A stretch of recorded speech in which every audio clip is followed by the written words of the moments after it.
Well, here we are with Paul Maziere, who's the writer-director of Joseph Turns 42. And actually, I don't have it perfectly memorized, but I love your subtitle, um, Joseph Turns 42, or Inconsistency of Wonders. Inconsistency of Wonders, which is a perfect way to describe the film. There's so many wonders happening in it. I want to tell you, I really was impressed with the film. You know, when you're watching 600-700 shorts all in a compacted period, when you get one that's so creative and well directed and brilliantly acted, and when the story, when someone writes a story that you just can't tell where it's going to go, and then you love where it takes you, it's just that is what I refer to as a filmmaker's gift to the audience in a way, because you know, instead of sitting around going, well, I know what's going to happen to this fellow, boy, it's one of those wild ride films that, you know, makes me think of those films from the 80s where someone would, After Hours or Into the Night, where just one thing after another happens to the lead character and you just don't see it coming. And it's a great compliment, because I actually followed like all the guidelines of like screenwriting techniques and books. So somehow managing to be like subverting the audience and not being like stereotypical, yet following kind of like a classical hero's journey. It's kind of what I was striving for. So it's successful and it's great. Wonderful. And did you have any specific inspirations that led you to approach this script, or? I had too many, so I had to condense a lot. My idea was, well, first of all, is like it was about making a grad film for London Film School on a budget with what I had, and what I had is access to accommodation in south of France and like places I know where I can shoot for free and all these kind of things. So that my location drove my story first, and then I really tried to like condense a book which is called The Myth of Sisyphus by Albert Camus, and kind of like making it about someone who's trying to find sort of a reason to live, to be like a bit stereotypical, but who's like confronting the absurdity of life and like trying to find ways to overcome it in 3 different ways, which are the revolt, looking for freedom, and passion, which is the 3 ways Camus describes in the book. So that was kind of like my main inspiration in terms of structure. But then like lots of things come up, and you know, I'm always reading, watching movies, and like I tend to like overpack my script a bit too much, so I need to make it a bit easier to understand sometimes. Yeah. It's and by the way, your locations, it's impossible to not watch this film and say, my God, the locations. Interestingly, I think the locations make it look like you had one of the biggest budgets imaginable, because it's so, you know, he walks into situations that feel like huge films. Yeah, and we were very lucky. Well, I knew a lot of places we could shoot around for free, because my parents have a secondary home in south of France, and I come here every year since I'm I don't know, like 5-year-old, so I know the place pretty well. But like for example, shooting in Saint-Tropez, like I thought would be impossible because it's Saint-Tropez. It's super luxurious and everything, but actually it was like €100 for the night to have the permit to shoot there. And people are actually very friendly in south of France for filming, and we didn't expect that, but it was very much easier. I also produced quite a few movies in London, and the English mindset is not really the same. It's first they say no, and then you're trying to convince them. In France, it's more like they say yes first, but then things might go wrong, but at least they help you first. Yeah, and it's always better when you get outside of a major urban area, major city. Yeah. Inside the cities, everyone's like, you want to shoot here? How much money are you paying? Yeah, exactly. But and you're impressive. even your car scenes are impressive. You know, just having a strange American pull up in a European small red convertible, and your car shots are just even those shots. It's just, you know, the story is so engaging, and then the way you tell it is so cinematic. You know, whether it's even the bellboy costume you put him in feels cinematic. You know, it feels like a moment from a Wes Anderson film or something else like that. To me, very I don't know. I feel like there's a level of sophistication in it. Yeah, but it's, you know, it's hard to make movies because movies are not just a script. It's not just where you put the camera. It's not just which camera you're using. It's not only which costume. It's all of that at the same time. And that was the biggest challenge because it was a fairly big production for our little means. And yeah, I'm really proud of all my team because it's not only me. I had a fantastic costume designer who came on 3 days before the shoot because the previous one bailed out. And I had an amazing DP, amazing producer, amazing AD. And without them, I wouldn't, you know, I would be nothing. So it's really like all the teamwork, I feel, which like make great movies. Yeah, it definitely. Yeah, one can tell that you really had a great team come together because yeah, day or night, your cinematographer did a wonderful job. But you did a wonderful job directing it, and I've been a fan of the film The Graduate for about 40 years now, so it's always fun to see a nod to one of the best films ever made. And not everyone sees that, the graduate shot, but Really? yeah. To me, it should be a given, but that's because I'm old enough that The Graduate was a big thing. And it's funny because the other, well, this one was of course planned, but there's the shot when he's looking down in the swimming pool in the wide shot. Yes. I've heard people telling me, "Oh my God, it's obviously a David Hockney kind of shot." I was like, "Yeah, sure, of course, yes." I didn't plan But this that at all. is a beautiful shot, and it's you know, it's one that I think a lot of filmmakers might have said, well, getting underwater, let's cut that one. But you did it. You know, it's you were very true to your vision, I think. It's actually a trick I learned. Like the shot underwater. It's a trick I learned from reading about what is it called, Sunset Boulevard.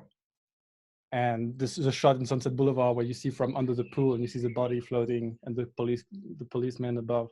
It's actually a mirror in the swimming pool and they're shooting through the mirror. That's how we did it. Because we Very shot on smart. film. You didn't have to get the camera. Didn't have to put the camera in a box or anything. We couldn't put Art and Penelope in underwater. I don't think any insurance would have let us do that. Yeah. Well, and so this was this like your thesis film? Yeah. So in London Film School, at the end of the program, we each and every one of us make a film, and we all help out on each other's films. So I've worked on several shorts before, and this is my writing directing exercise, final exercise, as they call it. Well, it shows they did you well at the school. You really are flexing some directing and writing muscles there. And did you cast in France or did you cast in London and then take people down? Mostly cast in London because most of the cast is English speaking. Everyone who's French speaking in the film is cast in France. The main actor actually is a very good friend of mine, and I've been working with him for a long time. And the script was also kind of written, not with him, but like around him. Like I already knew I wanted him from page one to be in the film. I thought it would be just. Right. He is your. I always referred to them as a man of reaction. You know, like in some films, there's the man of or the hero of action who is taking over the situation, but he's the hero of reaction. He's just going. Yeah, that's a very good point. He's like a ball in a pinball machine, just being thrown from side to side, and every time he tries to get the upper hand on his evening or his situation, he, you know, someone comes up and says, "You slept with my wife? Fuck you! Get out of here." Which again, another wonderful performance. Although all the performances throughout, I honestly couldn't have enjoyed the actors more. You gave them great material and a great situation to perform in.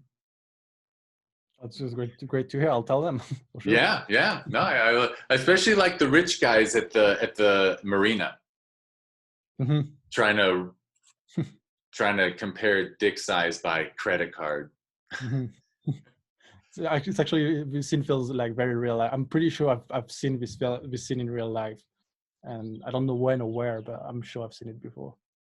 Yeah, and so actually, I got some questions from the jury to act like the audience at the Q&A. And of course, one was, your locations and sets are amazing.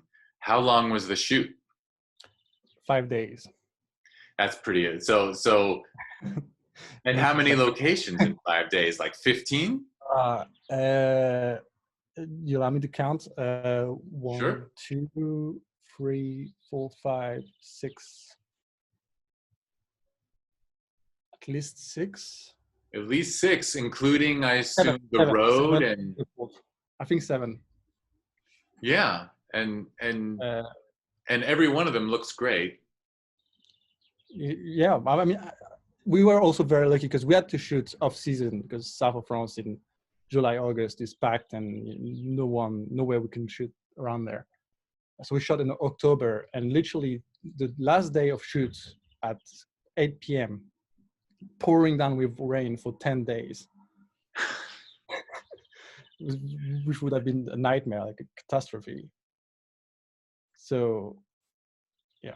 Wow. So 5 days. Good thing you got finished. 5 days of shoot, very, very packed, but very well organized by my team and myself. I think we did a great job in terms of organizing, that's for sure. Making it efficient because time is money. And yeah, time also, film stock is money because we shot on film 35 millimeter. You did shoot on 35. Yeah. Oh, so much more expensive and more stress. I know that's more stressful for you as director. Yeah. But no regrets. Like, of course, sometimes we had to compromise, but no regrets at all. But now I kind of regret because people watching the film only watched it on their laptop. So what's the point of shooting 35 mil? But ultimately, yeah, that's my, I wouldn't, yeah, I don't know how to describe it. It's just film, it's different. Yeah, well, when you were making a film that is so cinematic, and there are, even if they were intentional or not, there's so many nods to cinema itself. I think that shooting on film is probably a wonderful idea.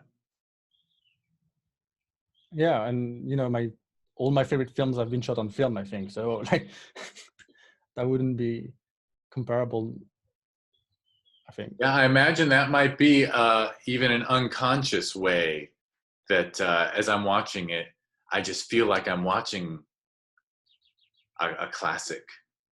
Mm-hmm. So maybe that's a way to unconsciously communicate to the audience that they're watching something analog, something.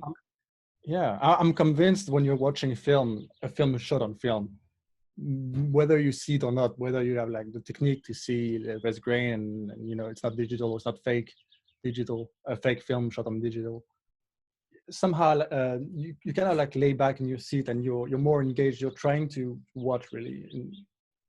Maybe I'm wrong. Maybe it's only for me, but it works for me. So I'm hoping it will work for other people if I do it as well. Well, definitely. It's so hard. I would probably need to, if you had shot whatever. We don't have to keep talking film versus digital, but that's wonderful that you did that. Do I have another question for you? I asked the casting question. I asked the locations, and you shared film stock. Oh, this film looks. The compliment is this film looks like a Hollywood movie. How large of a crew were you able to bring together? Crew was just below 20 people, I think. Wasn't huge, but was still a solid crew. Like every department had enough, I think. Yeah, you had enough departments. Yeah, your sound's good, but yeah, that's 20 people. Obviously, you could do more with lights and do more with to make everything look better. I'm sure. I mean, and we needed that, especially in Saint-Tropez. We planned on using the plugs on the street lights. And when we arrived there, we plugged it in, and everything blew up. So nothing worked. So we had to like improvise a lot, especially with lighting. And yeah, it was good to have more people. Sure. I was in Saint-Tropez once myself. Just such a insane place of where yachts line up like cars. Yeah, I'm not a huge fan, to be honest. I like it like around this time of the year when, I mean, it's even too late now, but a bit earlier when it's nice weather, but it's not overcrowded with petrol money and yeah, people who are just showing off. Well, like the gentlemen on your dock, the gentlemen who are their purpose for owning that yacht is just to show off their wealth.